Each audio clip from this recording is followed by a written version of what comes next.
kadaghan, lisod niya di mga usa, ug atong paagi di kita mga usa. Pero galaom ta ang Ginoo pinagi siyang economy working out para pag-usa sa lawas na tukuron nita. So kitang tanan doon naman kita mga problema, doon ay mga bigil, kaya tao pa maganda. Pero Ginoo is always transforming us. Daily need to transform. Salamat sa Ginoo. Karon tinud-anay man po dito Cebu, tinud-anay man ito mga igsoon. Kita magtinud-anay, kung doon na po yung problema, mu-open ko sa akong pangayog sorry ninyo. Praise the Lord. Aron ta, mugdungan o pag-alagad.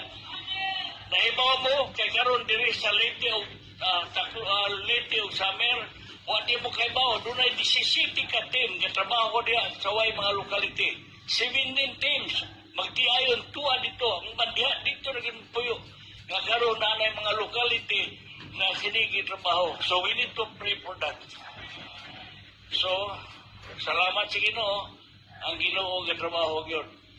Sa dito Cebu akong giingnan nga tiguman sa Osamis, dako-dako na karon. So, maghimo ko ta, welcome po mo itong mga igsoon.